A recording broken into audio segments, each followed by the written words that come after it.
지금 시각 7시 20분입니다. KBS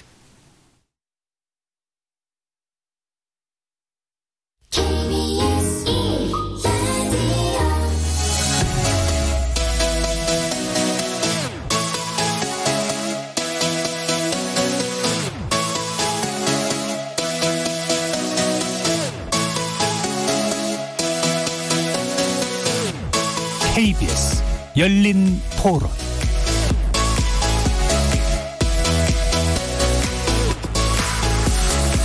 안녕하십니까. KBS 열린 토론 정준희입니다.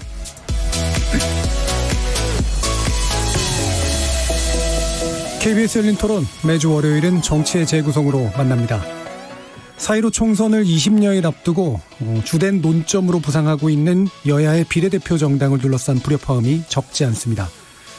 미래통합당의 비례정당인 미래한국당은 공천명단 발표 직후 미래통합당과 갈등이 빚어졌죠. 급기야 미래한국당 대표와 공관위원장이 사퇴하고 공천된 비례후보에 대해 재심사까지 했습니다. 더불어민주당 역시 플랫폼 정당을 표방한 시민을 위하여 함께 비례연합정당을 만들기로 하면서 더불어시민당이라고 하는 것이 꾸려졌는데요. 이에 대해서 여타 진보계열 정당의 불만이 쏟아졌습니다. 정치의 재구성 논객들과 함께 관련된 논란 포함해서 두 비례정당의 공천 결과 자세히 평가해 보겠습니다. 또 정봉주 전 의원과 손혜은 의원이 주축이 된 또 다른 비례정당 열린민주당도 20명의 비례대표 후보 명단을 발표했는데요. 후보들의 발언이 주목받으면서 총선에서의 득표율에 대한 관심도 모아주고 있습니다. 2부에서는 열린민주당의 행보에 대해서도 짚어보도록 하겠습니다. KBS 열린 토론은 여러분들이 주인공입니다. 문자로 참여하실 분은 샵 9730으로 의견 남겨주십시오. 단문은 50원, 장문은 100원에 정보 이용료가 붙습니다. KBS 모바일 콩, 트위터 계정 KBS 오픈, 그리고 유튜브를 통해서도 무료로 참여하실 수 있습니다. 시민 논객 여러분의 날카로운 의견과 뜨거운 참여 기다리겠습니다. KBS 열린 토론 지금부터 출발하겠습니다. 살아있습니다. 토론이 살아있습니다. 살아있는 토론, KBS 열린 토론. 토론은 라디오가 진짜입니다.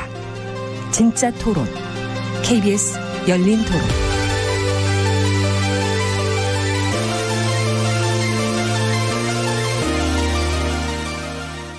네, 협치는 너무 멀고 대립만 남은 여의도 정치, 여기서 새롭게 바꿔봅니다. 정치의 재구성 함께해 줄 세 분의 논객 소개하겠습니다. 먼저 김민석 전 더불어민주당 민주연구원장 나오셨습니다. 안녕하십니까? 자, 그리고 이상일 전 미래통합당 의원 자리하셨고요. 네, 안녕하세요. 그리고 김준우 변호사 함께하셨습니다. 네, 안녕하세요. 자, 이 세 분과 함께 오늘은 다 이제 비례정당 관련된 논의로 아마 계속 진행이 될 것 같은데요. 먼저는 이제 미래통합당과 더불어민주당이라는 이제 두 거대 정당에 관련된 비례정당 논의를 한번 시작해 보도록 하겠습니다. 일단 이제 미래통합당과 미래한국당 관련된 문제 먼저 이야기를 나눠보려고 하는데요. 말씀드렸던 것처럼 한성교 대표가 이제 미래한국당 한성교 대표가 사퇴했고 공병호 공관위원장도 물러났습니다. 결국은 공천 때문에 빚어진 어떤 갈등 때문으로 짐작될 수밖에 없는데요. 이 상황 어떻게 보고 계시는지 먼저 김민석 위원장께 여쭙겠습니다. 글쎄요, 이제 원래 조금 이렇게 통상적이고 정상적으로 출발하는 것은 아닌 상황이었는데, 이런 경우면 이제 아예 미래통합당의 공식적 위성 정당이기 때문에 사실은 잘 맞추고 시작했어야 되는데 그게 이제 잘 안 된 거잖아요. 그게 이제 뭐 서로 의견이 처음부터 좀 안 맞았는지 아니면은 우리 한성교 의원님의 특성 때문인지 그건 알 수 없으나 어쨌든 보기가 그렇게 막 좋지 않았던 건 뭐 그건 뭐 누가 굳이 뭐 얘기 안 해도 사실인데 그런 거죠. 그래서 이게 참 저게 저렇게 해도 좀 어렵구나 이런 생각도 들고 근데 결과적으로는 이제 교통정리가 된 거죠. 이제 그런 거죠. 그래서 그냥 해프닝이었다 이렇게 보이는데요. 처음부터 이제 정리가 좀 덜 된 상태에서 출발한 측면들, 그러니까 불명확한 면들이 있어서 나온 해프닝이었다라고 일단 좀 보시고, 뭐 불행해 보이는 면은 있지만, 뭐 앞으로 어떻게 진행될지 주목하고 계신 것 같고요. 이 부분 이상일 의원님도 이렇게 좀 이렇게 점검이 좀 되셨나요? 네, 그렇습니다. 아마 우리 김 의원님 말씀처럼 좀 해프닝이 있었고 처음에 소통이 조금 부족했던 거 아닌가 예. 싶고요. 또 생각의 차이는 좀 있었던 것 같고 자매정당이라고 하지만 또 독자성이 예. 있는 건 틀림없고 그러나 미래통합당이 처음부터 준연동형 선거제도를 반대하면서 이 선거제도를 여당과 정의당 등이 통과를 시킨다면 우리는 자매정당을 만들 수밖에 없다. 이제 이런 맥락에서 탄생한 미래한국당이기 때문에 미래통합당의 어떤 생각들이 서로 소통 채널을 통해서 원활하게 이제 반영되는 구조가 갖춰졌어야 되는데 그런 것들이 잘 안 됐지만 그런 삐걱거림으로 인해서 좀 저희 지지층에서도 예. 실망하시는 분들도 있었고 걱정하시는 분들도 계셨지만 결과적으로는 아주 봉합은 정리가 그래도 됐다라는 이런 측면 그리고 한성교 전 미래한국당 대표가 상당히 좀 약간 격앙된 그런 예. 말씀도 하셨지만 결국 나중에 한교안 대표를 존경하고 그 뜻을 따르겠다는 취지로 또 이야기를 하셨고 그런 차원에서 그분이 또 한성교 의원이 물러나셨고 또 공관위원장도 물러나시고 새로운 공관위원장이 와서 결국은 미래한국당이 독자적으로 영입한 분과 미래통합당이 과거에 영입인사로 해서 비례로 배치하려고 했던 분들 사이에 예. 결국은 순번 조정이 잘 돼서 비교적 조화롭게 일단 공천 비례대표 후보 공천은 마무리가 된 거 아닌가 이런 생각을 하고 있습니다. 예. 일단 약간 더 이제 추가로 설명을 좀 부탁드리고 싶은 부분이 일단 지난번에 이제 갈등이 좀 빚어지고 있을 때는 초기에는 꽤 갈등이 셀 것 같다라는 느낌을 주긴 줬었거든요. 네, 예. 아무래도 어떻게 발표되는 이제 말들이나 이런 것들을 보면, 근데 이거를 이제 어쨌든 아무리 이제 공식적으로 이제 관계를 맺은 정당이긴 하지만 정당법상 이제 독자적인 어떤 정당이기도 하니까 어떤 면에서는 저는 자연스러운 일이기도 하지 않나라는 생각도 좀 들긴 들었거든요. 그러니까 사실은 연계성과 독자성의 어떤 적절한 지점이 어떤지는 모르겠습니다만 나름대로 접점을 찾아가는 과정에서 진통이 있었던 것 같다. 예. 그러나 결과적으로는 정리가 그런 대로 잘 됐다고 생각하고 미래한국당이 독자적으로 영입한 분들이 있잖아요. 예. 그분들이 처음에는 맨 앞순위에 많이 가 있었고 그러나 당선권 안에 또 상당수가 배치가 됐고 미래통합당이 영입했던 분들 그분들은 다 비례대표 후보로 대충 생각을 하고 영입을 했는데 영입해서 앞순위에 배치될 수 있을 만한 분들이 또 배치가 돼서 예. 교통 정리는 무난하게 끝났다. 그러니까 사실 걱정했던 측면은 이게 충돌 국면으로 가서 예. 정말 파열이 생기고 미래통합당 입장에선 최악의 시나리오는 별도의 또 자매정당을 만드는 그런 이런 기미까지. 이야기까지 나왔던 심각한 상황이 있었는데 그래도 아마 이 정치력을 서로 발휘해서 그런 파국은 막았기 때문에 그리고 비례대표 후보로서 우리가 국민들께 선보일 수 있는 그래도 표를 얻을 수 있는 신뢰를 상당히 얻을 수 있는 그런 후보들을 배치한 거 아닌가 저는 이렇게 생각합니다. 예. 근데 사실 이제 다른 당에 이런 얘기하는 건 좀 그렇긴 한데 예. 저는 솔직히 얘기하면 정치력의 발휘 이런 차원이 아니고 좀 너무한 거죠 사실은 한성규 의원이나 그 미래한국당에서 처음에 한 게 좀 심한 거죠. 그리고 비례대표 명단도 좀 심했고 예. 그래서 저거는 저런 비례위성정당을 만드는 게 옳느냐 하는 비판을 했던 것과는 별개로 이미 하기로 했으면 최소한의 기본은 지켜서 해야 되는데 저건 좀 심했다는 생각이 들더라고요, 사실.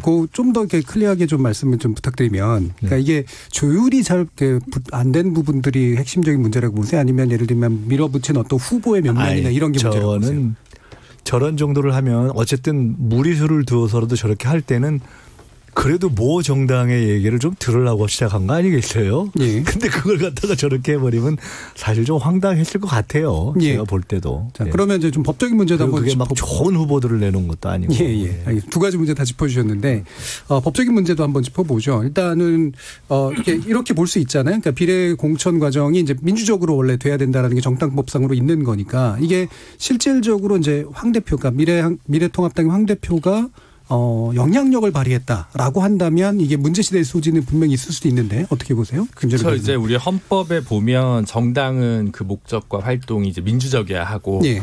정당법상에도 이제 활동의 자유를 갖는다라는 규정이 있는데 그에 비추어 보면 공천 명단 내놨다가 당의 대표가 사직을 하고 예. 그다음 갑자기 모 정당에 있던 의원이 급파해가지고 다시 당대표가 된다는 건 기본적으로 정당법상 헌법상 규정한 정당의 독자성이 없는 정당이라고 봐야 되니까 예. 위헌적이고 불법적인 면이 있는 정당이라고 평가할 수는 있을 텐데 문제가 되는 거는 이제 뭐 몇 군데서 이제 고발을 막 하나 봐요. 예. 황교안 대표님이나 이런 분들을. 근데 이제 공직선거법상 이제 선거의 자유 방해죄라는 게 237조에 있는데 요 조항 자체는 이제 강요에까지 이르러야 되거든요. 예. 강요라는 건 이제 폭행이나 협박이 있어야 됩니다. 근데 이제 그렇기 때문에 이제 강요에 해당한다고 보기에는 예. 뭐 이미 한성교 의원님이 이제 수습을 하셨기 때문에 뭐 공직선거법상 처벌, 형사처벌 대상이 될 것 같지는 않습니다. 다만 민주당도 그렇고 이제 미래통합당도 그렇고 당 대표님들이 좀 메시지 관리는 좀 하셔야 될 것 같아요. 왜냐하면 공직선거법 88조에 보면 타 후보자를 위한 선거운동 금지 규정이 있는데 이게 아다르고 어다르다가는 이 88조 규정에 걸릴 수가 있거든요. 최근에 이해찬 대표나 황교안 대표의 제가 볼 때 메시지가 조금 위험 수위를 타고 넘나들고 있는 것으로 보여서 이 부분은 앞으로 아마 메시지 담당자들이 좀 관리를 하셔야 될 것 같다라는 생각이 듭니다. 그 선관위에서 아마 좀 유권 해석을 했죠. 황교안 대표 경우의 이야기는 아니고 민주당의 이해찬 대표의 이야기. 그러니까 민주당의 후보가 개인적으로 더불어시민당인가요? 민주당이 또 만드는 예. 위성정당 이쪽에 대한 지지하는 건 선거법 위반이 아니다라는 뭐 이런 취지의 이야기를 몇 가지를 하셨는데 그거는 선거법상 위반이라고 선관위가 유권 해석을 한 것 같고 저도 민주당의 그 위성정당 이야기를 좀 하자면 그 부분은 뒤에서 나눠야 되기 때문에 좀 헷갈려요 지금. 몇 차례 정치개혁연합하고 하려는 것처럼 했다가 이제 또 새로 다시 하니까. 네, 뒤에서 좀 더 자세히 짚을 테니까요. 일단은 저기 미래한국당 얘기를 좀 집중할 텐데 방금 김 변호사님도 얘기해 주신 부분을 받아서 보면 일단은 이제 법의 자체는 그러니까 작년부터 계속해서 이제 아마 나오는 문제들인데 법의 취지와 법의 실제 사이에서 이제 사실 갭들이 계속 이제 있어 보이고 지금 일단 법원에서는 그러니까 지난번에 이제 정의당이 이제 낸 거 중앙선거관리위원회를 상대로 낸 이제 효력정지에 관련된 가처분 신청이 지금 각하된 상태입니다. 네. 그래서 정의당은 또 이제 이게 훼손이 그러니까 민주주의로 훼손한 거를 그냥 방기하는 거 아니냐 이런 식의 의견도 있는데 결국 법원은 말씀처럼 이런 억압이나 강제나 이런 것들을 굉장히 좁게 엄격하게 이렇게 해석한다라고 보는 게 맞는가요? 네, 근데 이제 이번에 정의당에서 신청한 행정소송은 아까 얘기한 이제 형사처벌이랑은 또 좀 결이 다른데 각하했거든요. 이제 이게 정의당과 아마 녹색당의 비례대표 후보들이 이제 제기한 소송으로 알고 있습니다. 그런데 이제 법률상 이익이 없기 때문에 행정소송상 이제 이걸 청구할 수 있는 원고 적격이 없다라고 해서 이제 각하를 한 것이고 뭐 그건 충분히 이제 그럴 수 있는 이제 판단이라고 생각합니다.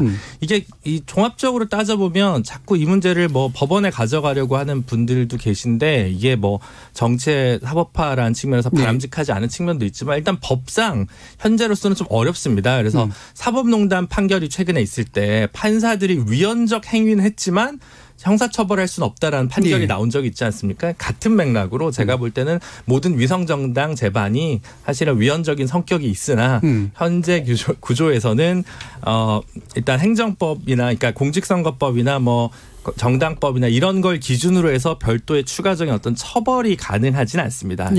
남아있는 거는 아주 뭐 끝까지 근본적으로 고민을 해보면 정당해산 심판 과정을 만약에 헌법재판소에서 판단하게 된다면 그거는 제가 볼 때는 어떤 결론이 나오든 9대 0으로 나올 것 같지는 않습니다. 다만 정당해산 심판 과정은 국무회의를 거쳐야 되기 때문에 현실적으로 불가능한 경로라고 생각이 들고요. 결국 이 문제와 관련해서는 유권자들이 판단을 내릴 수밖에 없지 않나. 그리고 향후 입법을 통해 좀 미비한 점들, 국민 눈높이에 좀 맞지 않은 점들을 보완해야 되지 않나 싶습니다. 일단은 이제 위헌적 성격에 대해서는 언급들은 되고 있지만 헌법재판소 판결이 나올 수 있는 정도 까지 가지 않는 한 우리가 볼 수 없는 거고 법원은 정치한테 일단 맡겨놓거나 입법에 맡겨놓은 이제 그런 상태라는 말씀이신 그리고 거죠. 헌법소원도 따로 아마 정의당인가 어디서 했는데요.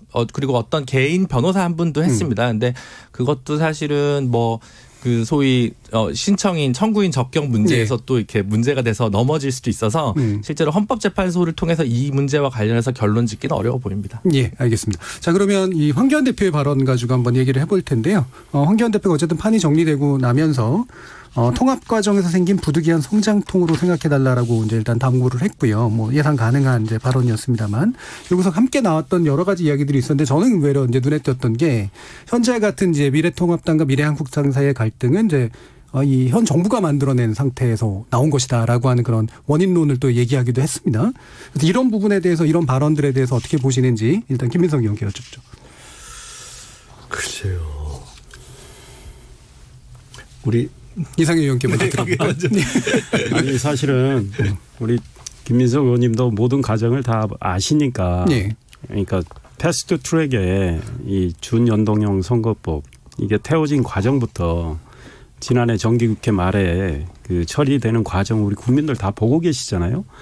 2018년 11월 말인가 12월 초에 이제 합의문이 나오잖아요. 거기서부터 시작되잖아요.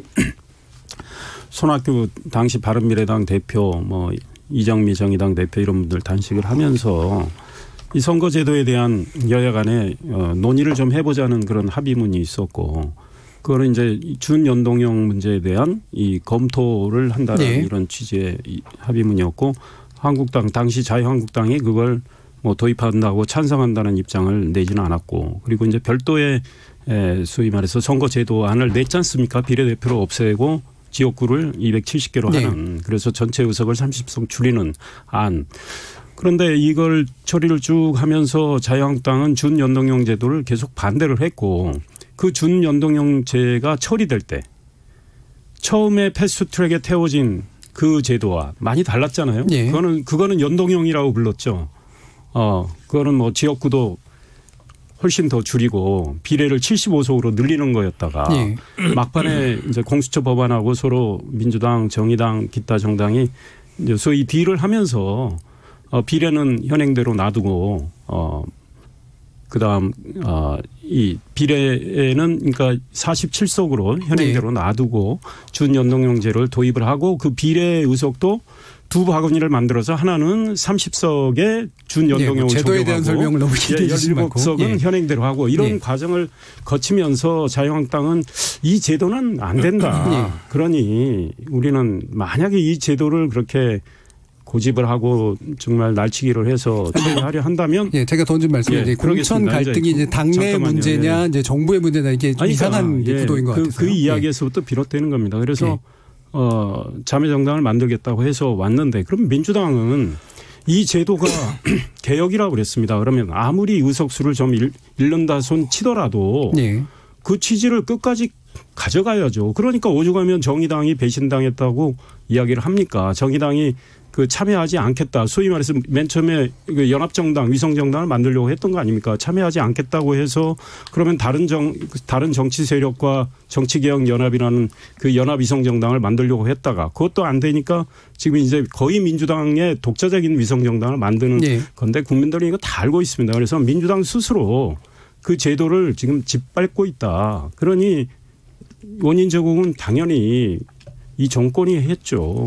그 문제를 제기하고 싶은 거죠. 비슷한 정당 간의 갈등이 이제 원인 제공은 정부에 있었다라고 하는 이런 말씀에 대해서 김준우 변호사 어떻게 죄송합니다. 미래통합당의 공천 갈등이 위성정당인 미래한국당의 문제만은 아니었거든요. 김용호 공천위원장이 중간 사퇴한 거는 뭐 이게 선거법이랑 아무 상관없는 얘기입니다. 사실은.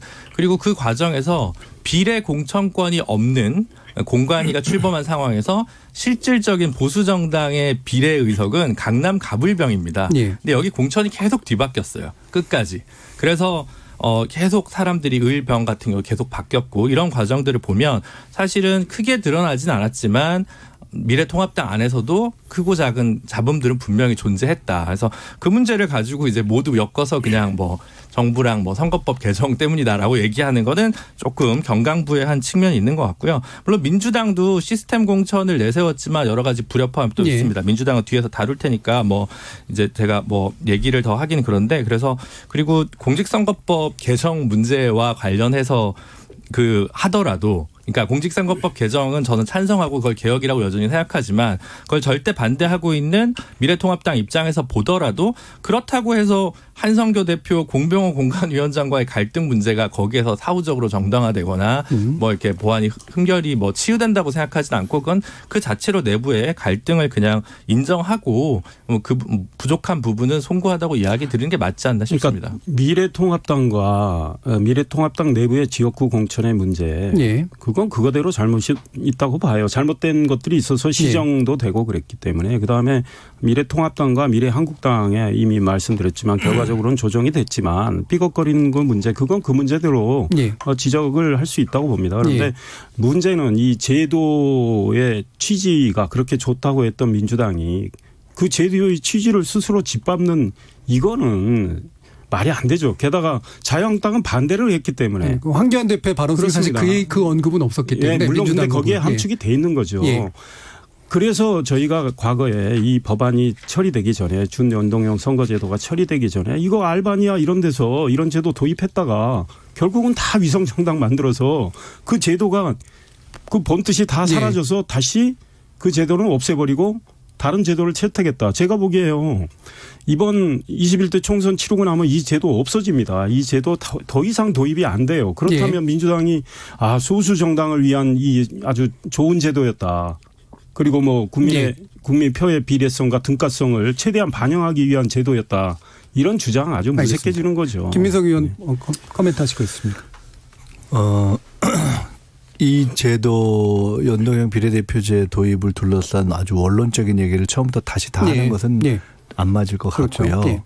논의를 많이 했고 또 그런데 이제 아까 그런 주장을 했다가 짓밟는다 이런 표현은 뭐 그렇게 말씀하실 수 있지만 과정을 지켜보면은 꼭 그렇게 얘기하기 또 좀 어려운 면이 있다. 애초부터 소수 정당을 일정하게 진출을 보장하고 어느 정도 국민의 지지율을 반영하는 제도라는 취지에 맞는 하나의 형식으로 연동형 비례대표제를 제안했다가 그것이 이제 비례정당이라는 그 우리가 뭐 표현을 굳이 꼼수 이런 표현 쓰지 말고 하나의 그 미래통합당의 방안 이런 수에 대해서 이게 되니까 어쩔 수 없이 이렇게 된 거잖아요. 그래서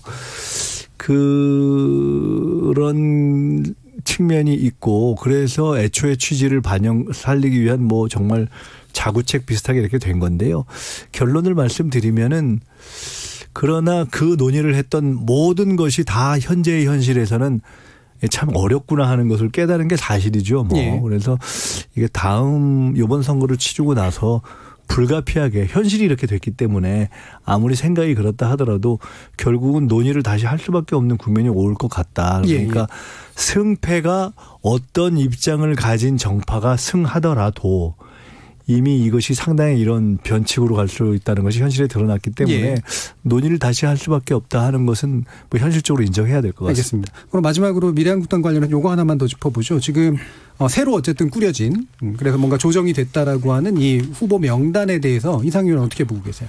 그래서 이미 말씀드렸지만 미래통합당이 나름대로 공들여서 영입한 그 인재들 일부는 지역구로 갔죠. 그런 인재들이 그래도 국회에 입성을 해서 미래통합당이 지향하는 그런 가치에 맞는 입법활동 정치를 해주는 방향에서 당선권 안에 든 거는 저는 바람직한 조정이 됐다 이런 생각을 하고 또 미래 한국당 입장에서 또 독자적으로 영입한 분들이 있습니다. 그분들 중에 안정권 안에 든 분들도 이제 여러분 계세요. 뭐 그분들 아까 우리 김민석 의원님은 뭐 다 잘 된 거 아니라고 보셨지만 뭐 그 당선권 안에 들어간 분들은 들어갈 만하다. 저는 이런 평가를 합니다. 그래서 일단 어떤 분들이 어느 선에까지 당선이 돼서 국회에 진입할지는 몰라도 일단은 처음에 우려했던 것들은 상당히 해소가 됐다. 그래서 이제 국민 앞에 상품으로 내놓고 국민의 신뢰를 더 얻기 위한 노력을 해야 되겠다 이런 생각입니다. 어쨌든 양 정당이 영입한 인사들이 우선순위에 배치된 것들 그분들의 면면은 괜찮은 것 같다라고 보신 거고요. 김주리 변호사님.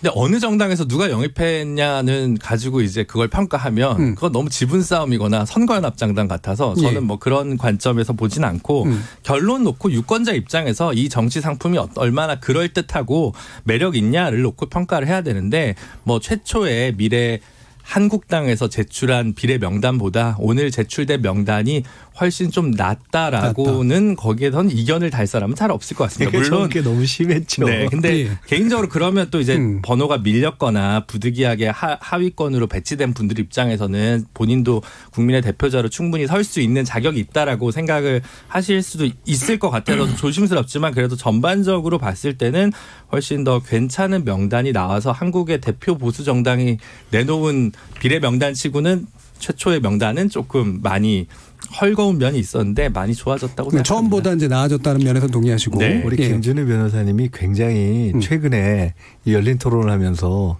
표현이 완곡해지시고 주장이 보수적이시고 그러신 것 같아요. 이런 면에 대해서는 어떻게 생각하세요? 그러니까 어쨌든 보면 이제 대표적인 이제 보수 계열의 이제 대표적인 어쨌든 비례 정당이 된 셈이고 그러면 어느 정도 이른바 집토끼를 데려오는 문제뿐만이 아니라 약간의 확장성도 이제 고려를 해야 되잖아요. 그 정도까지 어필이 좀 된다고 보시나요? 글쎄 그거 잘 모르겠네요. 그걸 오히려 우리 이 의원님 평가를 한번 여쭤보는 게 말이죠. 제가 사실은 정확히 잘 모르겠더라고요. 사실은 많은 논란이 있을 수 있는데 뭐 예컨대 유영하 변호사다 뭐 이런 분들이 이번에 그 당선권 안으로 들었다면 확장성에서는 좀 논란이 있을 수 있어요. 응집력은 또 좀 강해질 수 있는 측면도 있지만 근데 이제 여러 가지 고려를 하지 않았겠습니까? 왜냐하면 선거에서 승리하기 위해서는 미국에서도 뭐 스윙 보터라고 그러잖아요. 그러니까 소위 부동층, 무당층으로 좀 다가가서 더 표를 얻어야 되는 거고 또 중도 성향의 어떤 유권자들 표도 얻어야 되기 때문에 이런 것들을 종합적으로 좀 고려를 해서 그래도 조화로운 상품을 내놓지 않았나. 저는 이렇게 생각하고 있습니다. 예, 방금 언급 주신 그 유 변호사에 관련된 부분이 아마 요 관련된 논의의 좀 핵심이 아니었을까 싶은데요. 자, 이제 더불어 시민당 문제로 이제 넘어가 보죠. 일단 시민을 위하여가 이제 플랫폼 정당을 표방하면서 나왔고 원래 이제 더불어민주당은 정치개혁연합과 일단 우선 협상을 하려고 했었죠. 근데 정치개혁연합 같은 경우에는 이제 이른바 이제 진보진영 원로들이 이제 꾸려서 시민사회 쪽을 많이 좀 끌어모았던 거였고 거기가 일단 협상이 될 거라고 봤는데 몇몇 후보에 관련된 이야기들이 이제 약간 틀어지면서 결국에는 이제 시민을 위하여 함께 더불어 시민당을 이제 꾸린 상태입니다. 이 부분에 대해서 이 선택에 대해서 평가 들어보죠. 이거는 먼저 이상일 의원께부터 들어보겠습니다. 글쎄요. 저도 이번에는 우리 김민석 의원님 평가를 듣고 아까 많이 말을 하시고 싶어 하신 것 같아서 아니요. 먼저 드렸는데 예, 그럼 김민석 의원. 우선 제가 초반에 그 정치개혁연합과 시민을 위하여 양쪽에 계신 분들의 얘기를 조금 들을 기회가 있었는데요. 그때부터 저는 사실은 처음부터 그 양측에서 결국 최종 플랫폼은 시민을 위하여 쪽으로 갈 수밖에 없지 않느냐 하는 얘기를 사실은 많이 들었어요. 왜냐하면 시민을 위하여가 실제 그러니까 창당 작업을 꽤 먼저 안정적으로 했고 그렇죠. 그래서 실제 날짜도 빨리 됐죠. 그리고 지지층 그러니까 상층부라기보다는 이렇게 밑에 기본 당원들 이게 상당히 안정돼 있고 그리고 이제 정치개혁연합은 조금 과거에 상층 명망가 연합 중심이어서 모르겠어요. 정치개혁연합에서 다른 의견을 갖고 있는 분도 계셨겠지만은 제가 이렇게 접해서 들었던 경우에는 거기서도 양쪽이 자연스럽게 결합하면서 한쪽은 정치적 명분을 제공하고 또 한쪽은 실질적인 어떤 후보 결정의 플랫폼을 제공한다 이렇게 들었었기 때문에 저는 오히려 그 부분은 그렇게 좀 의외이거나 문제라고 생각하지는 않았어요. 이제 다만 정치개혁연합이 전체적으로 이렇게 잘 조화롭게 결합되는 방식이 아니라 분리되는 방식으로 나타난 것에서는 오히려 그런 플랫폼으로 시민을 위하여를 선택된 것의 문제점보다는 정치개혁연합이 제기했던 어떤 정치적인 내용과 주장에 있어서 실제로 저도 내용을 들어가서 들어본 건 아니기 때문에 그렇긴 한데 흘러나오는 얘기만 갖고 보거나 추리해 본다면 예를 들어 시민을 위하여에 대한 평가 또는 검찰개혁 정국에 대한 평가 예. 또는 소수정당 가운데 소위 지분 배분에 관한 문제 이런 등등에 대한 것이 조금 이견이 있는 것으로 비춰지는데 이건 두 가지 측면으로 있어서 제가 조금 조심스럽게 말씀을 드립니다만은 첫째는 팩트의 문제가 있고 예. 제가 직접 들은 게 아니기 때문에 두 번째로는 흘러나온 얘기들이 맞다고 판단을 해서 전제하고 본다면 저는 오히려 예를 들어 정치개혁연합에서의 나오는 주장에 꼭 동의가 잘 안 되는 대목들이 전 많아요. 내용적으로. 예, 예. 우선 그렇게 두 가지 말씀드리죠. 네, 일단 플랫폼 정당이 어떤 완성도라는 측면에서 이런 선택이 될 수밖에 없었던 면과 함께 정치개혁연합이 가지고 있었던 내용적 지향에 대한 몇 가지 의문들을 지금 그러니까 다시 얘기한다면 양자가 정치적 내용과 어떤 실제 토대와 방법론 플랫폼이 잘 결합됐다면 예. 별 문제가 안 됐을 텐데 그게 갈라지면서 지금 소리가 나는 거거든요. 예.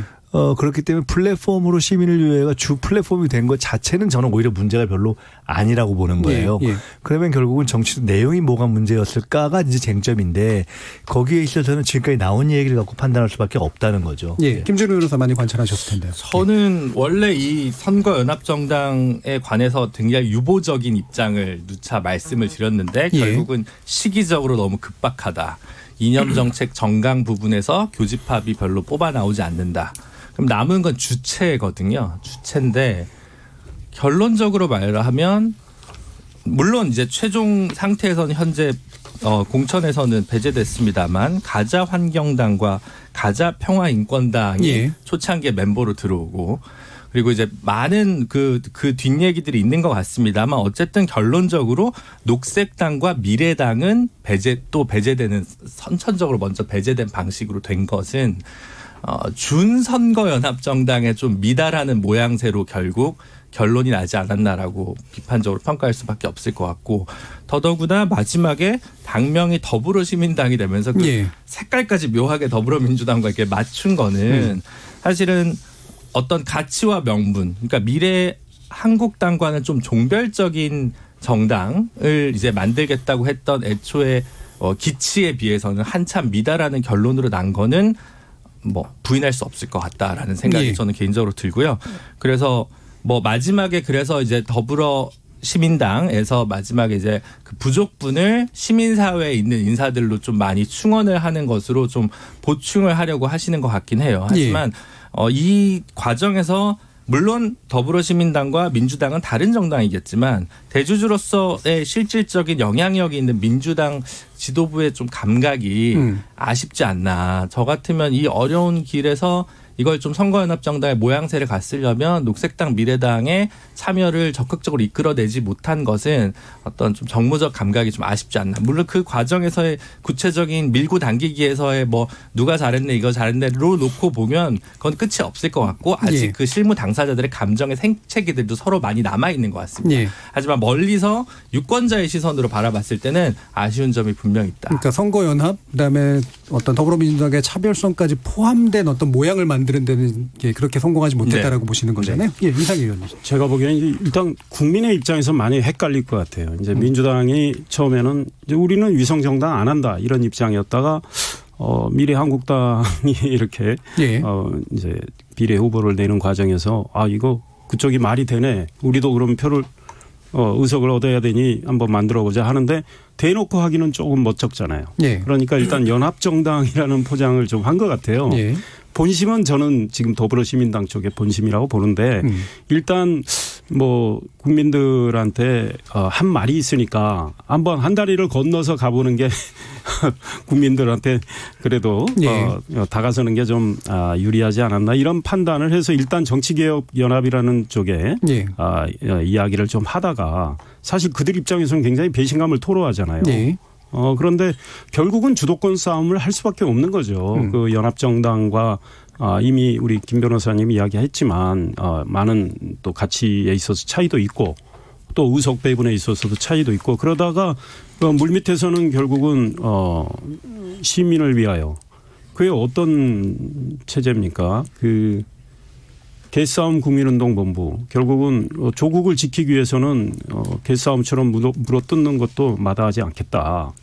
이런 개국본이 주체가 된 이 체제 그러니까 민주당의 특히 문재인 대통령의 가장 적극적인 지지층이 있는 이 세력을 주축으로 해서 결국 이제 더불어시민당을 만들게 되는 거죠. 네. 그 과정에서 일단은 또 다른 정당들을 좀 작은 정당들을 포함을 시켰습니다. 가자 평화인권당, 가자 환경당.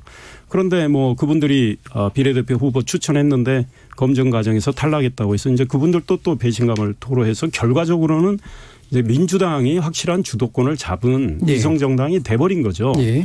그러니까 민주당 입장에서는 본인들이 원하는 사람들을 후보로 낼 수는 있다는 그런 측면에서 민주당 입장에서는 뭐 그럴 수 있다고 생각하는데 외연을 확장하는 측면에서는 예. 좀 문제가 있지 않나 이런 생각이 듭니다. 뭐 이미 저도 아까 말했지만 스윙보터 부동층, 무당파 이쪽으로 좀 가서 거기서 승부가 벌어지는 건데 지금 민주당은 굉장히 동질성을 강조하는 이런 이제 위성정당을 만드는 네. 거 아닌가 이런 생각이 들어요. 그러니까 소위 정치개혁연합과에 있어서 만약에 그게 성공했다면 약간의 이질성이 훨씬 보강이 돼가지고 외연을 확장할 수 있는 그런 체제가 될 수도 있었는데 그게 잘 안 됐던 거 그거는 깊은 이유는 제가 모르겠지만 결국은 민주당이 주도권을 쥐어야 되겠다 이런 생각이 있었던 것 같고 그런 맥락에서 소위 문재인 대통령의 적극 지지층이 기반이 된 예. 더불어시민당이 출범을 했다. 예, 예. 그러니까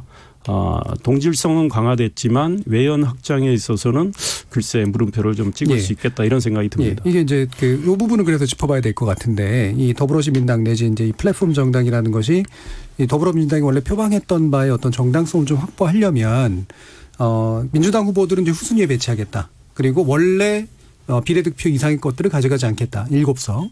그다음에 앞에 부분에 소수정당의 진출을 돕겠다. 뭐 이런 것들이 이제 원래 표방된 바였었잖아요. 그래서 현재 일단 나온 거는 소수정당 후보들을 1사번으로 배치하고 시민사회 후보들을 한 10번까지 배치한 다음에 11번 이후를 하겠다인데 이게 이제 만약에 소수정당 후보들이나 시민사회 후보들이 충분히 외연 확장성이 넓고 그다음에 이 뒤에 있는 이제 민주당 후보자들이 또 뭐 의도한 만큼 또 들어가게 된다면 어느 정도 달성이 가능하겠지만 그렇지 않을 경우에는 예를 들면 앞에 있는 선순위 후보들은 별로 마음에 안 들고 그다음에 후순위 후보들은 또 불만이 또 나름대로 생겨버리는 이런 이제 문제들이 또 발생하게 될 가능성이 크단 말이에요. 이 부분 어떻게 보세요? 근데 이제 소수정당은 이제 2분 정도만 될 것 같고요. 네 명이 아니라.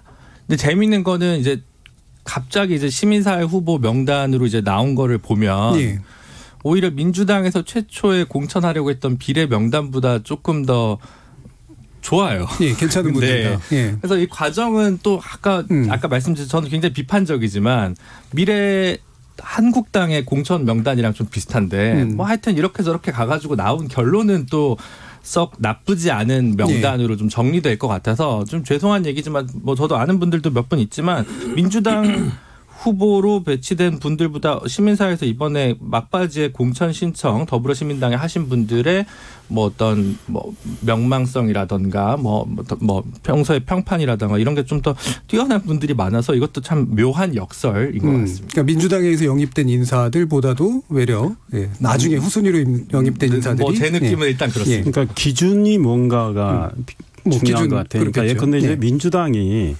비례대표 후보를 염두에 두고 영입을 했을 때 민주당은 처음에는 확장성을 좀 염두에 두고 민주당이 부족한 점을 좀 채워줄 수 있는 분들. 장애인 청년. 네, 그런 분들을 좀 모셔왔다고 봐요. 그런데 이제 위성정당을 만드는 과정에서 그리고 이제 소수정당을 좀 이렇게 앞에 배치하면서 그쪽에 입장을 대변할 수 있는 분들을 선순위로 배치하려다가 보니까 아니 민주당 내부에서 불만이 많았잖아요. 언론 보도되면 뭐 듣보잡인데 뭐 이런 분들이 왜 우리 당 후보보다 앞에 가느냐.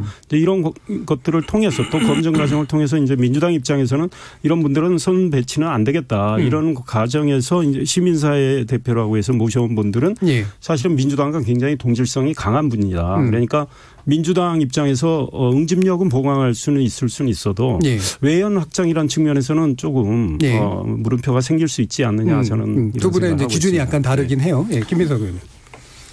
글쎄요. 비례라는 것은 어쨌든 어떤 진영의 정체성을 드러내는 거잖아요. 그러니까 꼭 민주당의 정체성이냐 뭐냐 이렇게 따지는 않아도 현실적으로 민주당이 비교적 뭐 진보 개혁, 뭐 가장 전통적인 예. 뭐 민주 이런 쪽 진영의 가장 대표적이고 큰 정치 세력이고 또 현재 미래통합당이 보수 전통적인 진영의 또 가장 큰 정치 세력이지 않습니까? 그렇기 때문에 그 지지층을 가장 지지층의 호소력을 가질 수 있는 분들이 중심을 차지하는 것은 예. 대부분 자연스럽고 당연한 거죠. 그래야 저 사람이 우리랑 좀 비슷한 사람이구나 하고 하는 것이 우선이죠. 그것이 우선이고 거기서 조금 색깔이 조금 더 넓어질 수 있거나 아니면 뭔가 보완적인 분들이 가는 것이 맞다고 보고요. 예. 그런 점에서 이제 민주당 또는 이번에 이제 더불어시민당 또는 하여간 그런 비례 측의 대표들의 확장성? 이거는 우리 이 의원님께서 걱정해 주시는 건 감사하지만은 오히려 더 그런 걸 더 선명하게 드러낼 수 있는 사람들이 중심축을 하는 것은 굉장히 자연스럽고 맞는 거라고 생각을 해요. 예. 그러니까 아마 지금 미래통합당도 너무 거기서 극단적이거나 아니면 너무 바깥쪽에 있는 사람들은 좀 빼려고 한 거 아니겠어요? 그러니까 예. 그런 점에서는 지금 나와 있는 분들이 뭐 시민사회 출신이건 민주당에서건 아니면 소수정당 출신이건 간에 어느 정도 아까 우리 김 변호사님께서 말씀하신 그런 대로 괜찮다고 말씀하신 그런 거 예. 이유일 거라고 생각을 해서 예. 저는 뭐 그런 점에는 큰 문제가 없고요. 오히려 현실적으로는 제가 오늘 조금 이렇게 저렇게 만나면서 얘기를 들어본 바로는 이런 걱정이 솔직하게 있는 것 같더라고요. 그러니까 요새 열린민주당에서는 막 좀 오히려 지금 얘기하는 민주당의 전통적 지지층에서 이름도 알고 주장도 쌈박한 예. 분들을 나오는데 지금 현재 더불어시민당 시스템에서의 비례로 나서는 분들은 좋기는 하지만 잘 모르는 분들이 예. 많기 때문에 현실적으로 민주당 지지층이 이거 투표 지역의 결집력이 떨어지면 어떡하지 하는 고민이 오히려 사실은 현실이 이다. 예. 그래요. 이제 열린민주당 쪽으로. 그것이 사실이에요. 예. 예. 열린민주당 부분은 이제 2부에서 좀 더 다뤄볼 테니까 그럼 요거 한 가지만 좀 짚어주시죠. 국민의당도 결국은 비례 전문 정당처럼 이제 사실은 지금 될 수밖에 없는 조건인데 일단 비례 후보 26명이 결정됐고요. 선순위 후보들 보니까 안철수 전 의원에 대한 지지 또는 같은 이제 동료 그룹이라고 볼 수 있는 부분들이 아무래도 배치돼 있는 상태죠. 이 부분 어떻게 보시는지요, 김준우 변호사님.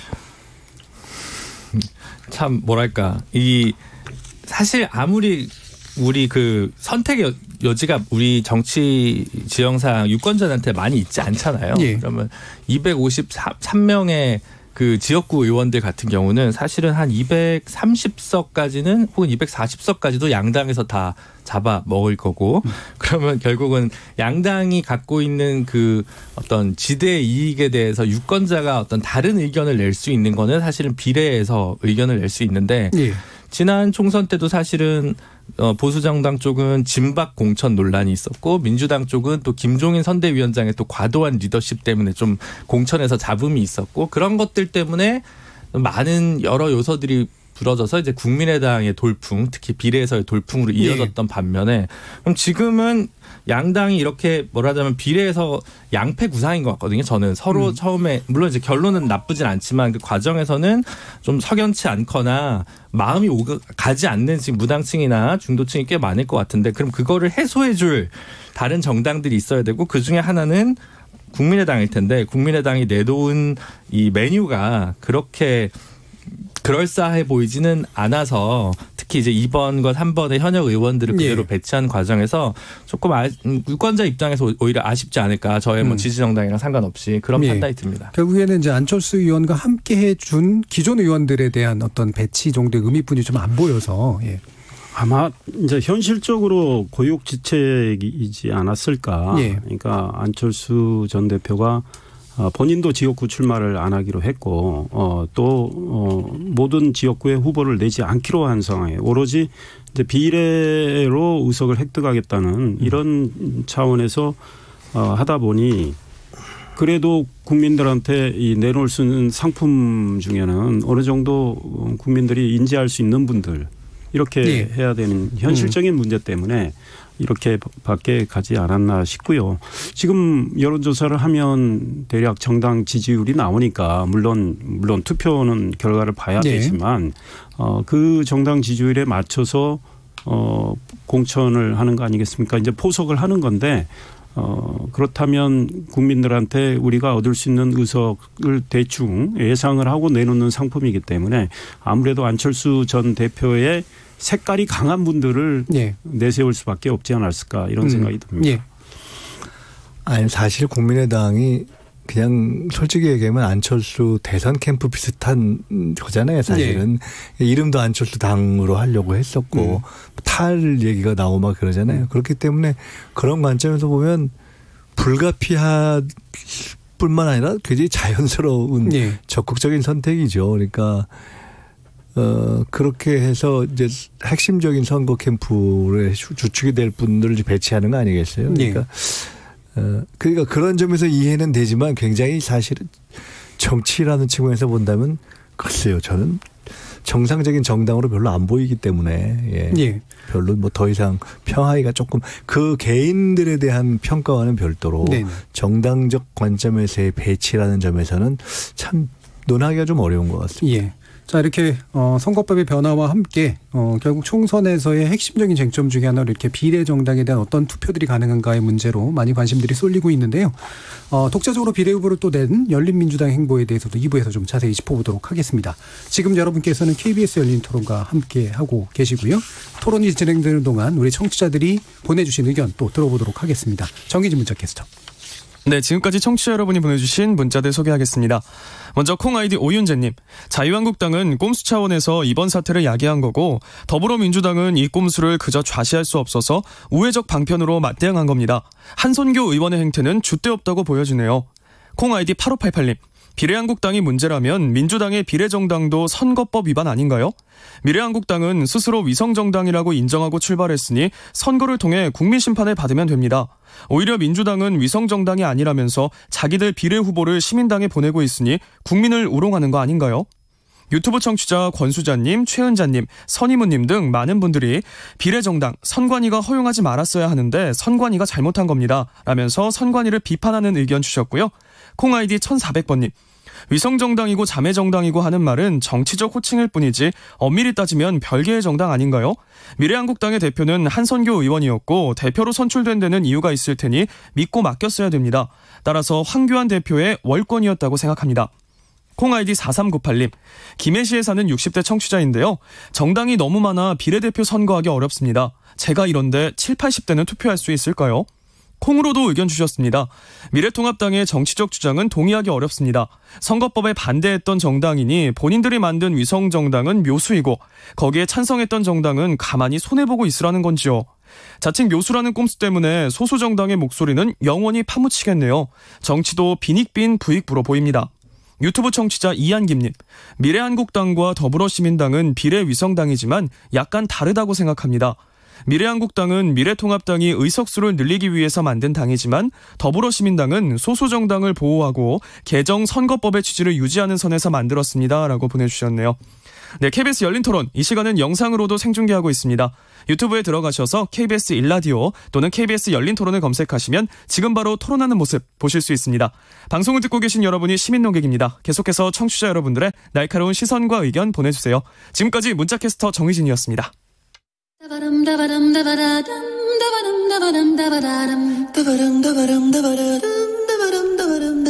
여러분은 지금 청취자와 함께 만들어가는 고품격 시사방송 KBS 열린 토론을 듣고 계십니다.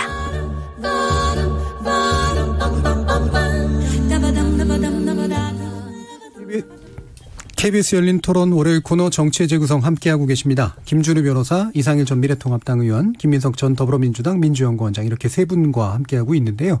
아까 앞서서 원래 잠깐 논의하려고 했던 정의당 문제 간단히 짚고 그다음에 열린민주당 문제로 들어가도록 하겠습니다. 정의당이 이번 과정에서 결국은 이제 동참하지 않겠다는 의사를 계속해서 표명해 왔고 그 결과인지 아닌지는 잘 모르겠습니다만 정당 지지율이 이제 눈에 띄게 빠지는 그런 모습으로 나타나고 있습니다. 이 부분 김준우 변호사 의견 한번 들어보죠. 정의당은 항상 이제 진보 정당으로서 독자적인 포지션을 잘 잡는 게 항상 숙제고 예. 선거 때마다 그 세가 이제 항상 또 위축되는 이제 면모를 보여왔죠. 근데 특히 최근에 이 비례 위성 정당 국면에서 더 이제 타격을 많이 입은 것이 이제 한 이유일 것 같고요. 예.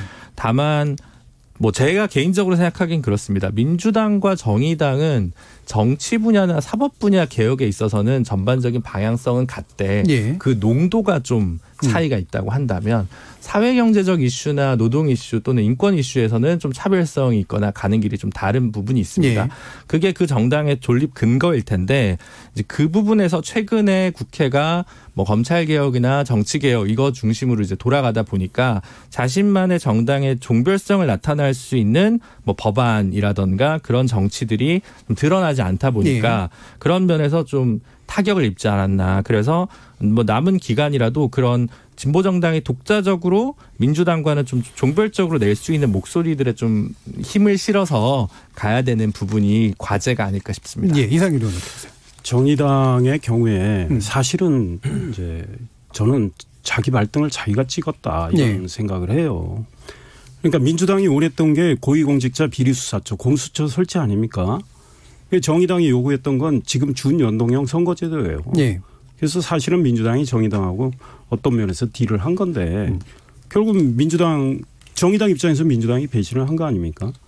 그러면서 더불어시민당이 생기고 아주 민주당의 소위 충성도가 강한 분들이 그쪽으로 가고 과거에는 지역구는 민주당 좀 밀어주되 정당 투표는 정의당을 밀어주는 성향이 민주당 안에서도 상당히 있었는데 지금 민주당이 위성정당 만드니까 정의당 입장에서는 표를 뺏길 수밖에 없어요. 게다가 손혜원, 정봉주 이 사람들도 또 소위 열린민주당이라고 해서 또 위성정당을 만드니 정의당은 지금 설 자리가 좀 없어진 거죠. 그러니까 오히려 본인들보다 정당 투표에서 경쟁력 있는 위성정당들이 생겨나니 지지율이 떨어진 데다가 정의당 입장에서 비례 후보들을 내놨는데 이번에 감동 못 줬지 않습니까? 네. 1번도 논란을 일으켰고 1번은 유지했지만 그다음에 6번인가는 결국 음주운전 문제로 탈락했고 말이죠. 그러니까 정의당이 비례대표 후보로 모셔왔는데 주목을 못 받았어요. 네. 그러니까 정의당은 위축되는 상황으로 가고 있는 거 아닌가 이런 생각이 듭니다. 네. 연인 전략적 판단의 이제 미스 부분을 이제 짚어주셨는데요. 김인석 의원은 어떻게 보세요? 정의당의 지지율이 떨어지는 것을 이제 정의당 입장이나 또는 정의당을 지지하는 분들 입장에서 갖는 안타까움과는 별도로 우리가 이제 아주 객관화된 평론가적 입장에서 본다면은 이게 이렇게 비례정당 구도가 만들어지는 것이 옳으냐 그르냐를 떠나서 이 국면에서 지지율 자체는 누가 누구를 탓하기 어려운 거잖아요. 그 지지율로 해서 의석을 얻는 제도는 이 제도를 갈 거냐 말 거냐를 탓할 수 있지만 지지율은 예를 들어 정의당이 다른 가령 민주당을 탓하기는 어려운 거잖아요. 지지율 자체는. 그 지지율은 온전히 정의당의 몫이잖아요. 그러면 오히려 저희들이 발견하게 되는 것은 정의당의 지지율이 정의당이 주장해온 어떤 진보적 정책이나 목소리 또는 뭔가 기존의 제도 정치권과 차별화된 참신한 어떤 새로운 아이디어라는 것으로 독자적 기반화된 표가 생각보다 그렇게 단단하거나 또는 정착되지 않았었구나. 어떻게 보면 상당히 이렇게 둘러싸였거나 일정하게 보호된 측면이 있었구나 하는 것을 물론 일시적 현상일 수도 있지만 확인하거나 또는 발견하게 되는 측면이 있는 것 같아요. 그냥 보면은. 그래서 그랬을 때 어떻게 보면 우리가 늘 현실에서 출발해야 되잖아요.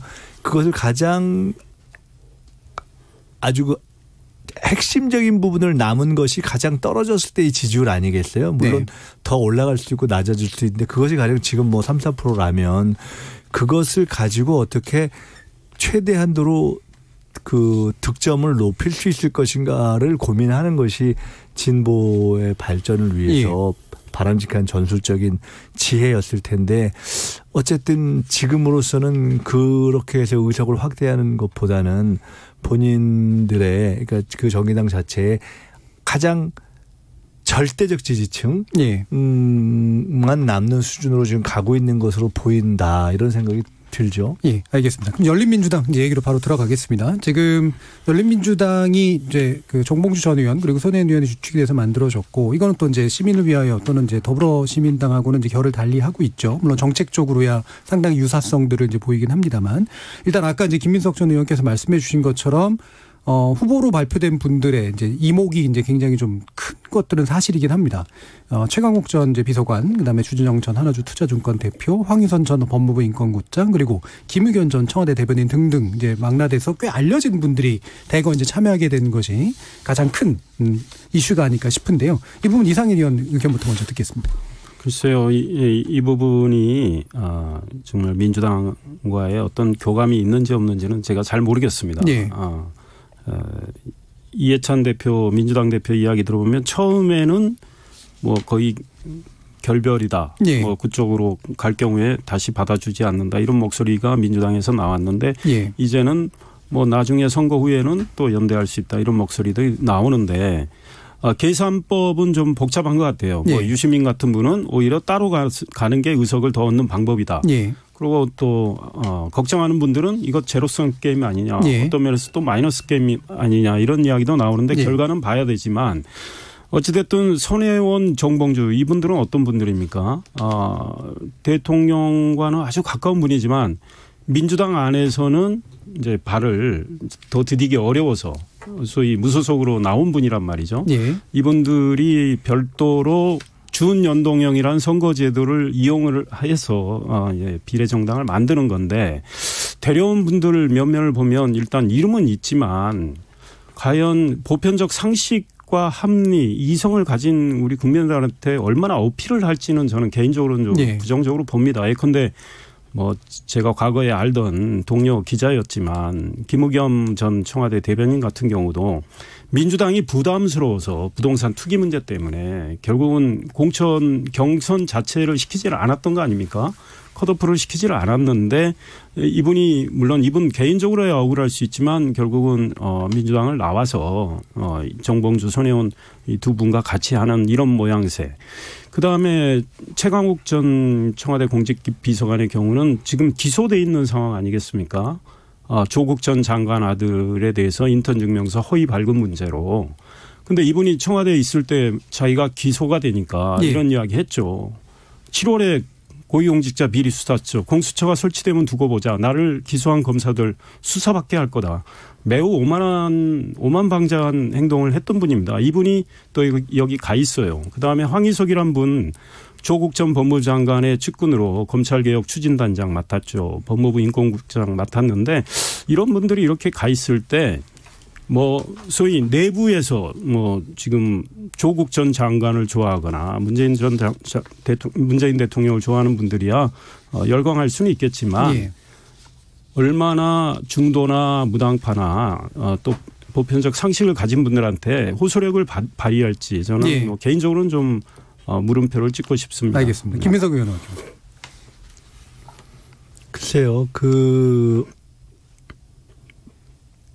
저는 이제 뭐 한편으로는 제가 민주당에 속한 사람이기 예. 때문에 당연히 당의 입장에서 이런 큰 상황 문제에 대해서는 당의 입장에서 얘기할 수밖에 없고요. 또 정당의 입장에서 당의 입장에서 그러니까 사실상 정책의 차이가 없는 정당이라면 더불어시민당과 같이 이렇게 만들어진 케이스가 아니라 예. 사실상 정책의 차이를 갖고 지금 얘기하는 것은 아니잖아요. 예. 열린민주당이. 그런 때 당의 어떤 공천 과정이나 이런 절차를 통해서 등용되거나 진출하기가 조금 애매했던 케이스에 있는 분들까지를 포함해서 하는 것은 예. 제가 가까운 분들도 있지만은 그러나 이미 그런 과정을 한번 거치는 상황에서 다른 길로 또 가서 이렇게 하는 것은 사실은 저는 개인적으로는 그렇게 권하고 싶지 않은 예. 코스예요. 오히려 애정이 있는 분들이 있기 때문에. 그 후보분들한테. 네. 그렇게 예. 권하고 싶은 길은 아닌데 그러나 한편으로는 현실로서는 아까도 그런 얘기 나왔지만은 명확한 실체와 일정한 비중을 가지고 있는 핵심 지지층에게는 예. 분명히 설득력과 소구력을 가지고 있는 오히려 선명한 그 뭐 지명도라든가 이런 걸 갖고 있는 분들이기 때문에 현실로서는 일정한 지지도를 갖게 될 것으로 보인다 이렇게 생각이 듭니다. 그래서 예. 오히려 이제 그러한 것이 현실로서 진행이 된다면 이미 지금 모든 것이 어떤 교과서 같은 진행이 안 되는 국면이 돼버렸잖아요. 예. 이 상황에서 현실로서 진행되는 상황에서는 큰 틀에서 봐서는 지금은 이런 논란이 있지만 결국 시간이 지나고 나면 큰 틀에서 어떤 원칙, 어떤 정책의 선에서 정치를 할 것인가 하는 원칙의 문제만 남게 될 것이라고 저는 봅니다. 예. 그러니까 이분들 같은 경우에 이제 김민석 의원님의 이야기로는 기존 이제 정당, 민주당 구조 안에서 이제 공천을 받거나 이제 추천을 되거나라는 구조가 아니었다라는 그런 경로의 문제. 아예 그런 경로를 밟지 않았는데 예. 열린민주당과 현재의 상황이 때문에 진출한 분들이 있기 때문에 예. 일괄적으로 이렇게 얘기하기는 어려워요. 그러니까 일부 걸친 부분이 있는 분도 있고 아닌 분들도 있고. 그렇지만 이제 이미 그런 트랙을 한번 올라탔던 경우에는 사실은 어쨌거나 본인이 선택했던 트랙이기 때문에 한번 그거에 승복하는 과정이 있었으면은 그걸 한번 이렇게 자연스럽게 넘어가는 모양을 취하는 것이 전체를 보나 개인으로 봐서는 길게 볼 때는 더 좀 좋지 않았을까 하는 생각이 저는 개인적으로 솔직히 듭니다. 예, 김준우 변호사님. 선거연합정당이라는 더불어시민당이라는 프로젝트가 착수되지 않았다면 예. 민주당 지지자들 입장에서는 이걸 성원했겠죠. 근데 이미 더불어시민당이라는 당 차원에서 결합해 있는 선거연합정당이 하나 있는 상황에서 별도의 이렇게 정당이 있는 것 그리고 이 정당에서 지금 나와 있는 대표 선수들이 내는 메시지가 민주당한테 유리할까라는 부분에서 저도 상당히 의문인데 당 자체는 이걸 위성정당이라고 할 수는 없고 이거야말로 자매정당이라고 해야겠죠. 공천도 완전히 따르고 예. 이 부분 이 정당을 바라보는 시선도 더불어민주당에서 굉장히 엇갈릴 거라고 저 보여지거든요. 그래서 시민 추천 과정을 거친 것도 확실히 여기서 시작된 부분이긴 하거든요. 네, 뭐 그런 부분도 그렇고 뭐 완전 이제 당에서는 정말 공천 안 주기로 한 분들도 한 두세 분 정도 이렇게 포함되어 있는 측면도 그렇고 그래서 이 부담은 열린민주당에 참여한 개개인 분들의 장기적인 정치 여정에 어떻게 작용할지도 예. 관심사일 수는 있겠지만 당장에는 민주당의 장기적으로 이번 선거뿐만 아니라 민주당의 정당 민주주의, 민주당의 정강 정책과 시스템의 어떤 균열을 낸 징후로 보일 수도 있어서 민주당 입장에서 오히려 가장 바람직하지 않은 예. 거 아닌가 싶고 그게 특히 만약에 여기 계신 분들이 조국 장관 프레임을 오히려 재소환하는 것이 중도 무당층한테 오히려 안 좋은 메시지로 다가설 수도 있는 측면이 있을 수 있기 때문에 그런 점에서 제가 더불어민주당의 선거 담당자면 굉장히 고심이 깊을 것 같습니다. 네, 그렇지 않아도 그래서 이제 아까도 잠깐 언급 주셨지만 이제 이해찬 대표가 이제 보여준 태도가 약간 이제 두 가지가 다 있잖아요. 일단은 이제 되게 강하게 특히나 이제 걸쳐 계셨던 분들에 대해서는 돌아오지 못하게 하겠다라는 이제 그런 얘기를 하셨고, 뭐 그건 당의 입장에서 당연히 할 것 같은데, 근데 장기적으로 이제 같이 가야 된다라고 하는 또 입장까지 이제 나와 있는 이제 그런 상태입니다. 민주당의 상황에 대해서 좀 더 들어봐야 될 것 같아요, 김민석 의원님. 글쎄요, 제가 뭐 지금 후보로 나와 있어서 지도부의 논의에 관여하고 있는 것이 아니기 때문에요. 근데 전혀 좀 생뚱맞은 얘기일지 모르겠는데, 아까 얼핏 그런 고민 얘기도 했었지만은. 그냥 저는 개인적으로 오늘 무슨 생각을 했었냐면은 차라리 민주당 후보로 이렇게 선정된 분들 있고 시민사회 분들이 있고 소수정당 분들이 있는데 차라리 더불어시민당에서 1번은 민주당에서 선정된 후보를 해주고 그다음에 중간에 쭉 시민사회나 소수정당을 하고 또 뒷번호를 민주당에서 된 후보들로 해주면 차라리 지금 민주당 지지자들이 이게 딱 이게 정확하게 민주당에서 힘을 싣고 있는 정당인지 잘 모르는 또는 그게 확 안 나는 게 있어서 그렇게 해주면은 오히려 민주당이나 또는 소수 정당이나 시민사회 후보들에게나 전체를 보호하는 데 낫지 않을까라는 생각을 저는 솔직히 해봤어요. 일종의 샌드위치 전술일 수도 있는데 글쎄 모르겠어요. 이건 전혀 누구하고 상의해 본 것도 아니고요. 이미 이 상황에서 무엇이 좋을까 열린민주당에 대한 판단 이런 걸 종합적으로 볼 때 그래서 이후에 이제 같이 할 수 있다 없다 이런 건 그 다음 문제인 것이고 현 시점에서 정당 또 책임 있는 집권당 또 이번에 그 시민연합 플랫폼에 참여한 분들 전체를 놓고 생각한다면은 한편으로는 연합성도 살리고 또 한편으로는 현실적으로 가장 지지층이 높은 민주당 지지층의 힘을 모아줘야 되는 거잖아요. 그런 것도 생각해 볼 필요가 있지 않을까? 그냥 개인적인 생각을 저는 오늘 다시 문득 들더라고요. 샌드위치라고 하는 생뚱맞은 이야기를 해주시긴 했지만 어쨌든 시그널이 좀 명확했어야 된다는 쪽에 좀 더 가까운 것 같은데요. 김준우 변호사님. 이상희 변호사님. 이상희 의원님 하십시오.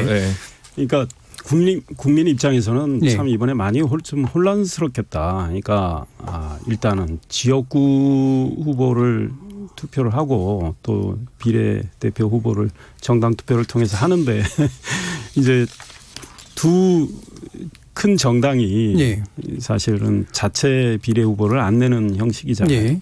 그러니까 이제 당 이름이 많아지고 이렇게 좀 생소한데 그래도 뭐 민주당의 위성정당, 또 미래통합당의 자매정당, 알죠. 알고 투표들은 나머지 정당들은 용어를 묘하게 약간 의도적으로 나머지 정당들에 대해서는 굉장히 좀 혼선이 일어나겠다. 그리고 특히 민주당을 좀 지지하는 분들 중에 고민이 있을 것 같아요. 좀 정의당에 좀 가까이 가려고 했는데 또 열린민주당이 나오고 말이죠. 그런데 또 정치개혁연합도 독자 행보를 해서 아직 결정은 안 했죠.